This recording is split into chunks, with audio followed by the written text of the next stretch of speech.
जय हिंद। नमस्कार बच्चों। तो आज का जो टॉपिक है पर्यावरण का, ध्यान रखें ये एग्जाम में क्वेश्चन बहुत गलत होते हैं क्योंकि सारे क्वेश्चन एक जैसे लगते हैं।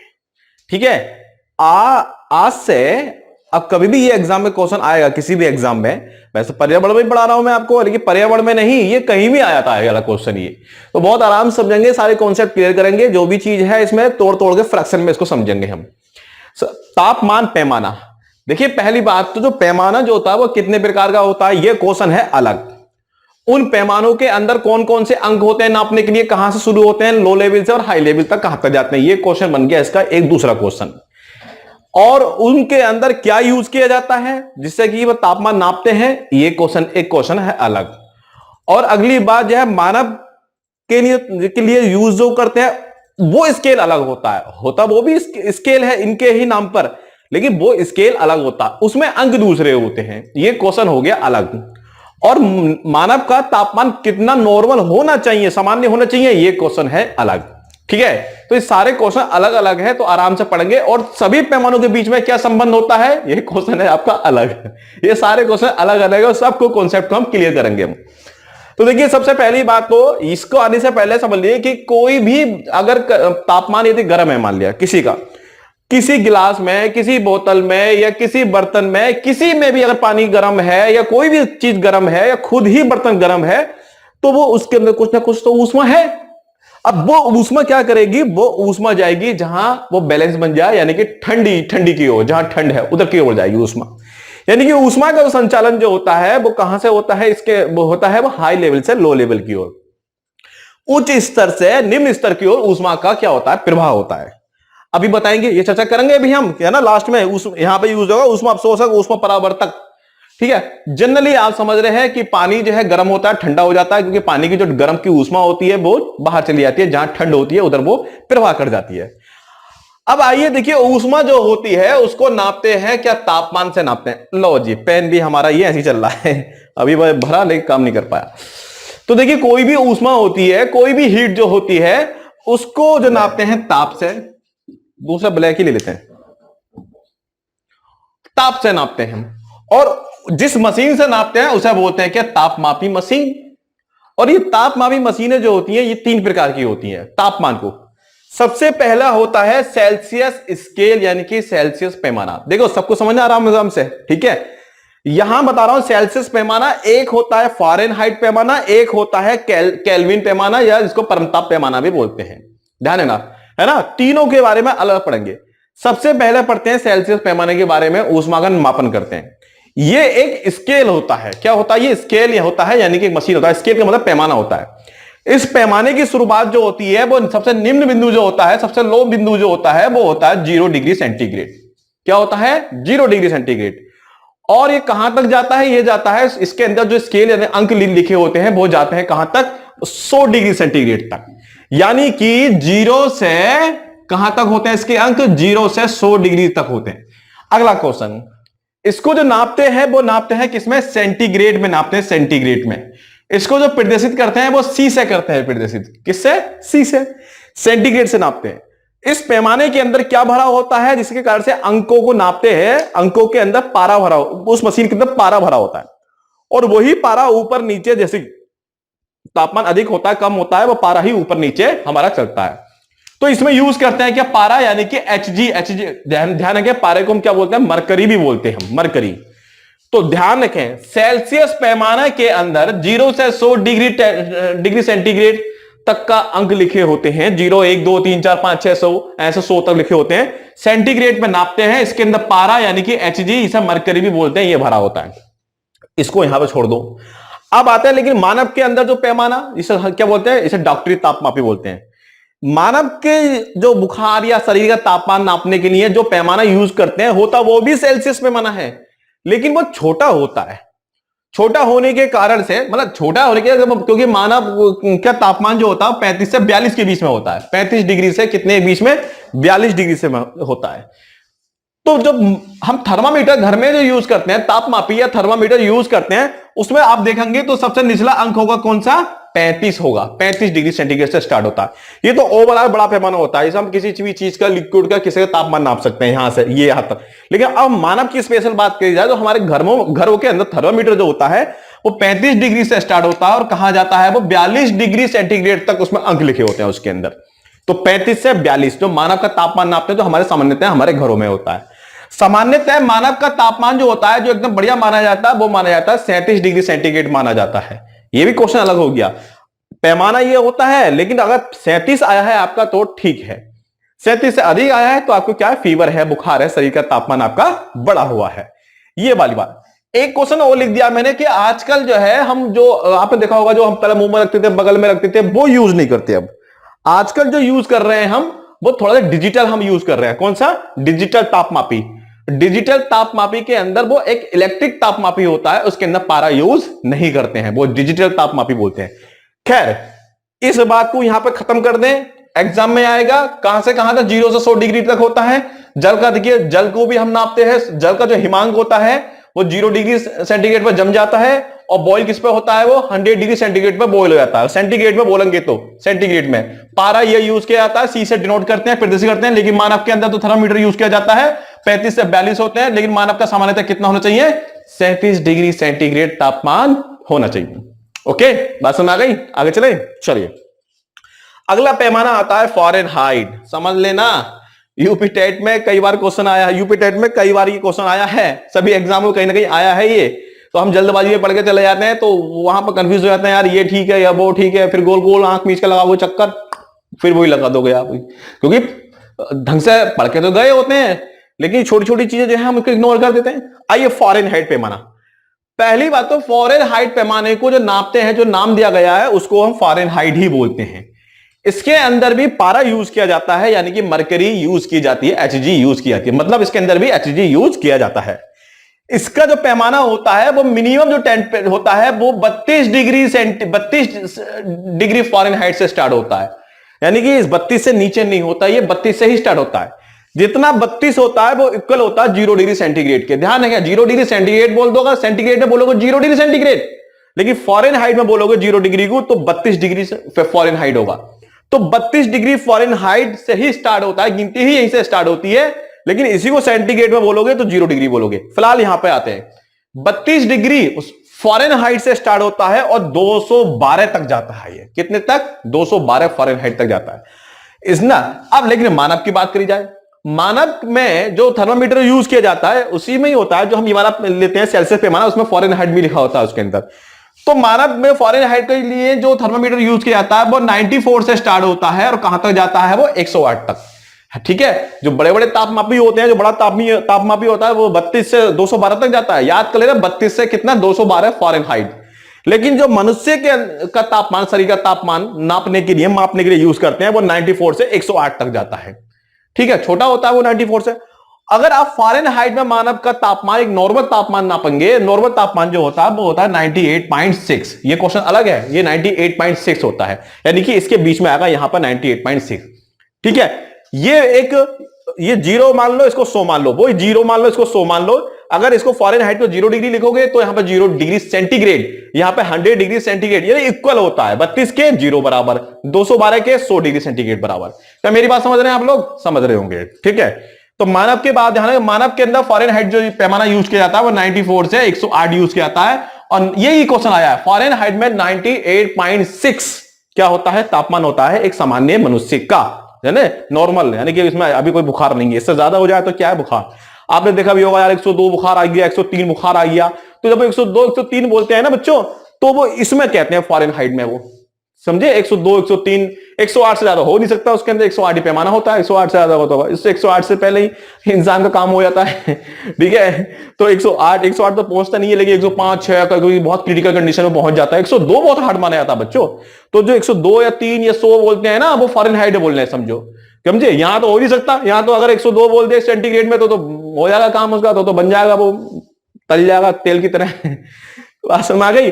तो सेंटीग्रेड में 37 डिग्री सेंटीग्रेड बोलते हैं मानव का सामान्य तापमान, और अगर फ़ारेनहाइट बोलेंगे तो 98.6 डिग्री फ़ारेनहाइट बोलेंगे तापमान। ठीक है, आइए अब आते हैं एक पैमाना और होता है जिसे बोलते हैं कौन सा, केल्विन पैमाना, या इसको परमताप पैमाना भी बोलते हैं।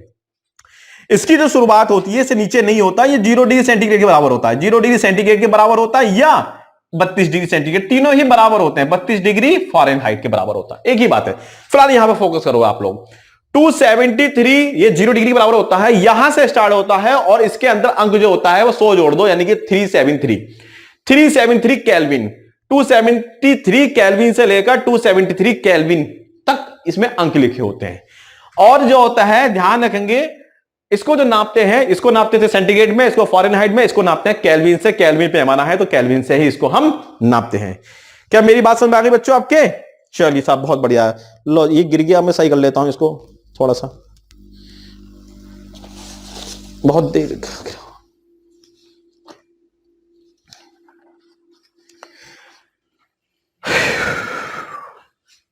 ओके आगे चलें। चलो साहब, अब आता है एक क्वेश्चन आ सकता है आपका कि सभी पैमानों का संबंध कितना है, क्या संबंध कैसा है इसका। अब देखो 3 लाइन लिखे मैंने, बराबर बराबर 1 2 3, बहुत आसान तरीके से बताएंगे। तीनों पैमाने का संबंध बताना। इसको हम सेंटीग्रेड में सेल्सियस है ना, इसको सेल्सियस में नापते हैं। सेल्सियस की स्पेलिंग होती है किससे, सी से स्टार्ट। इसको नापते हैं फ़ारेनहाइट, इसकी स्पेलिंग होती है किससे, एफ से स्टार्ट। केल्विन को के से नापते हैं, इसको बोलते हैं किससे, के से। ओके आप सुनिए, अब क्या करना है ध्यान रखिए, इसका मिनिमम, इसको मिनिमम सेल्सियस कितने से स्टार्ट होता है बच्चों, 0 डिग्री सेंटीग्रेड से। 0 डिग्री सेंटीग्रेड से ये माइनस कर दीजिए, माइनस करना पड़ेगा, माइनस। संबंध बताना रिलेशन सबका आपस में। ये कितने से स्टार्ट होता है, ये 32 से स्टार्ट होता है, तो माइनस तो लिखना पड़ेगा आपको अपने आप, ये 32 डिग्री फ़ारेनहाइट।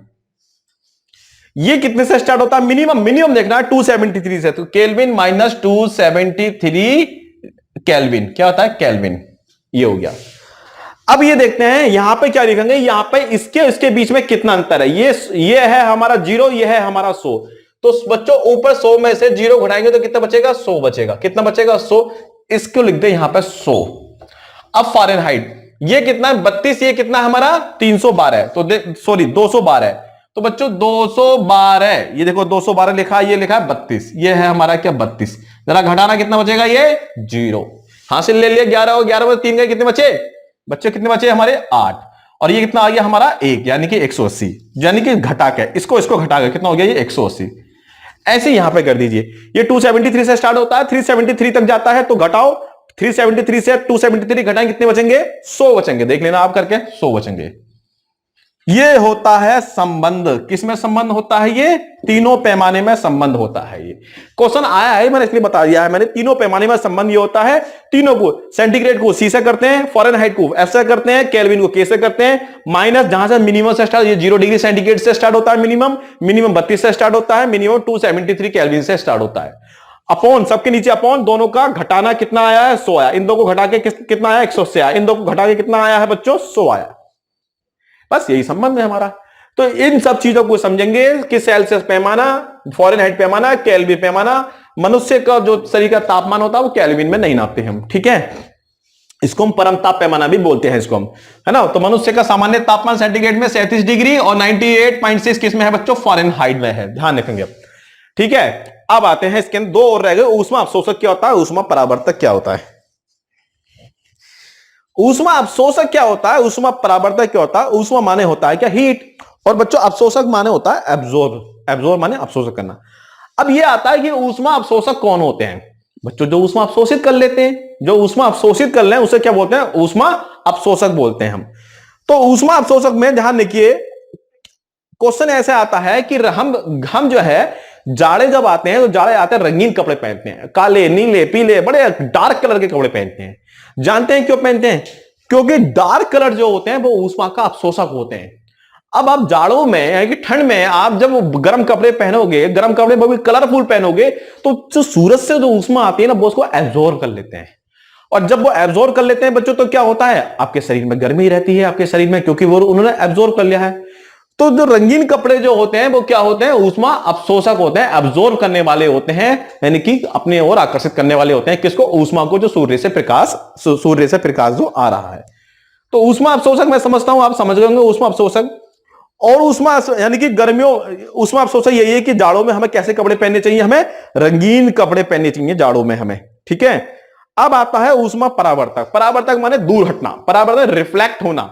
रिफ्लेक्ट होने का मतलब यहां पर यह है कि जैसे कि मैंने इसको ये फेंक के मारा, यदि इसने यही चिपका लिया तो अफसोसक हो गया, व्हाइट बोर्ड अफसोसक हो गया, अब्सॉर्ब कर लिया। लेकिन मैंने इसको फेंक के मारा और टकरा के वापस आ गया, यानी कि परावर्तित हो गया, रिफ्लेक्ट हो गया। अब जितने भी हल्के कपड़े होते हैं बच्चों, जितने भी हल्के रंग के कपड़े होते हैं वो ऊष्मा को परावर्तित करते हैं, चाहे वो हल्का कपड़ा ले हो, चाहे यदि कोई जगह सतह चिकनी है, स्मूथ है, तो वो भी ऊष्मा को अवशोषित नहीं करती, ऊष्मा को वो रिफ्लेक्ट कर देती है, परावर्तित कर देती है। अब सुनिए मेरी बात, होता क्या है मैं आपको बताऊं। जैसे आप बर्फ वाले स्थान है जहां बर्फ पड़ती है, एक जगह वो है जहां बर्फ पड़ती है मान लीजिए, एक जगह जहां पर बहुत तेज ठंडी हवाएं चल रही है। पता है आपको ठंड कहां लगेगी? जहां ठंडी हवाएं चल रही है वहां ठंड लगेगी, जहां बर्फ है वहां आपको ज्यादा ठंडी लगेगी, उसकी अपेक्षा कम नहीं लगेगी, उसकी अपेक्षा कम लगेगी आपको। जहां बर्फ है ठंड वहां कम लगेगी। जानते हैं क्यों? बर्फ की सतह जो होती है वो चिकनी होती है, और जो भी कोई जगह अगर चिकनी है तो उससे क्या होता है, जो भी सूरज से किरणें आ रही हैं, परावर्तक अल्ट्रावायलेट या ऊष्मा जो आ रही है, वो ऊष्मा उसे टकरा के वापस चली जाएगी। ये गुण है, किस चीज का गुण है? कोई सतह यदि चिकनी है या कोई सतह रंग में हल्की है, वो ऊष्मा को अवशोषित नहीं करती, वो फेंक देती है, वो यानी कि वापस कर देती है, परावर्तित कर देती है। तो इसीलिए अब गर्मी आती है, गर्मी में हम जो कपड़े पहनते हैं वो कैसे पहनते हैं? हमें हल्के कपड़े पहनने चाहिए बच्चों। अगर एकदम काले कपड़े पहनोगे आप गर्मियों में तो पता है बाहर निकलोगे तो सारी, तो काले कपड़े तो ऊष्मा अवशोषक होते हैं, एक तो वैसी गर्मी, ऊपर से आपने काले कपड़े और पहन लिए तो क्या होगा बच्चों? ऊष्मा आपको अवशोषित कर लेगी, ऊष्मा अवशोषित कर लेगी तो आपको गर्मी शरीर का तापमान और बढ़ जाएगा। तो जितने डार्क कलर के, लाल पहनोगे, पीला पहनोगे, ये कलर पहनोगे ना बच्चों डार्क कलर के, तो आपको गर्मी में बहुत गर्मी लगेगी, क्योंकि डार्क कलर जो होते हैं वो ऊष्मा को अवशोषित करते हैं, तो आपको गर्मी लगेगी।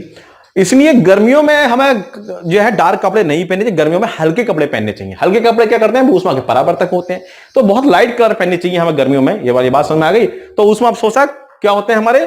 जो ऊष्मा को अवशोषित कर लेते हैं, ऊष्मा परावर्तक जो रिफ्लेक्ट कर देते हैं। हल्के कपड़े हमें पहनने चाहिए गर्मियों में, ऊष्मा परावर्तक के लिए हमें पहनने चाहिए।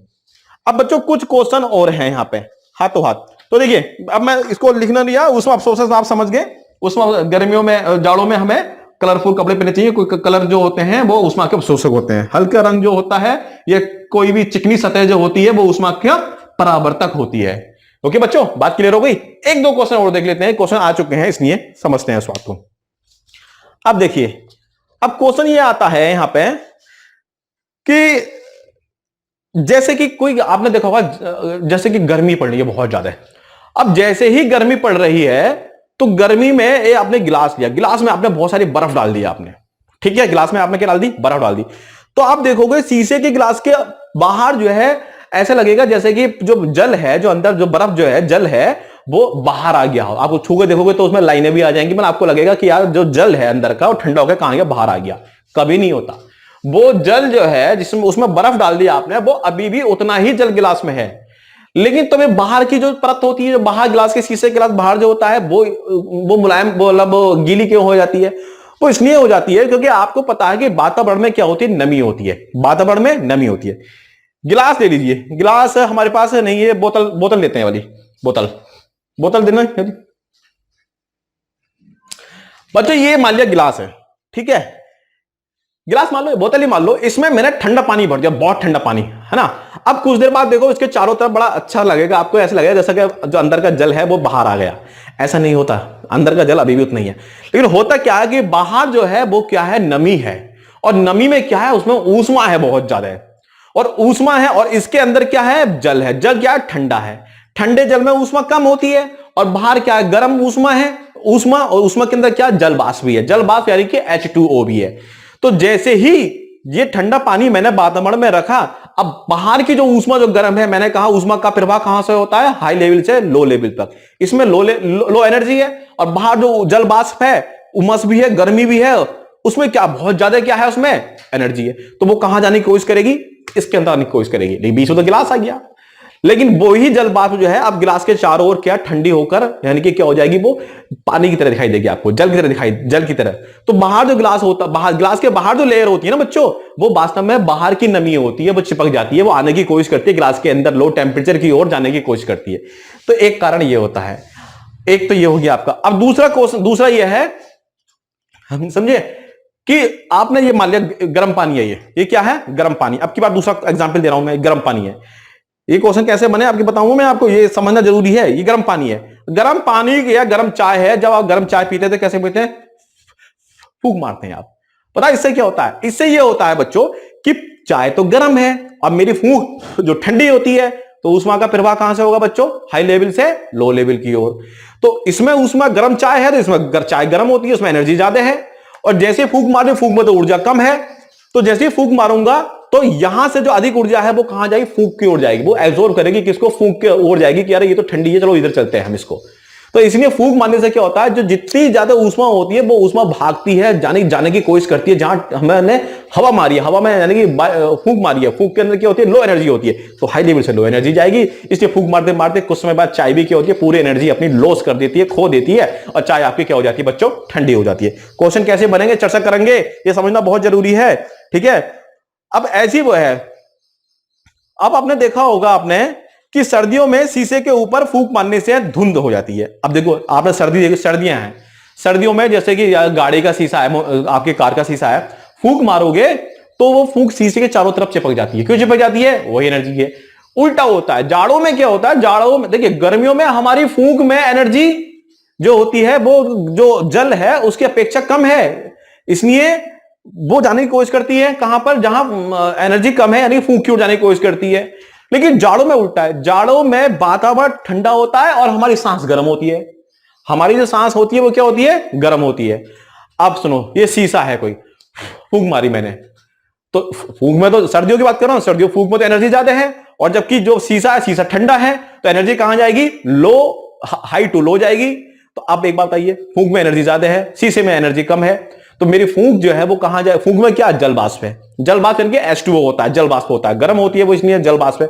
तो जैसे मैंने फूंक मारी तो शीशे में चिपक जाएगी, शीशे की ओर जाएगी, क्यों, शीशे में क्या, लो एनर्जी है बच्चों। ये तो एक कॉन्सेप्ट ये है। ये 3 क्वेश्चन कैसे बने एग्जाम में बताऊंगा मैं आपको, नोट्स बना लीजिए साफ साफ, स्क्रीनशॉट भी इसका खींच लीजिए, समझना बार बार ना आए तो कमेंट करिएगा, चैनल को सब्सक्राइब कीजिए बच्चों, तभी जल्दी जल्दी वीडियो आ पाएंगे आपकी। अगर आप चाहते हैं बहुत तेज अगर वीडियो आए, फास्ट वीडियो आए, तो आपको हमें क्या है, थोड़ा सा कमेंट के जरिए या हमें थोड़ा बताना पड़ेगा, आपको उत्साहित करना पड़ेगा कि सर जल्दी जल्दी वीडियो बनाओ, एग्जाम आ रहा है, तभी जल्दी जल्दी वीडियो बनेंगी, ठीक है। ऐसे तो बस धीरे धीरे बनी रही है, ओके। तो आप मेहनत से पढ़िए, चैनल को सब्सक्राइब जरूर करिए, ओके। नमस्कार, बाय।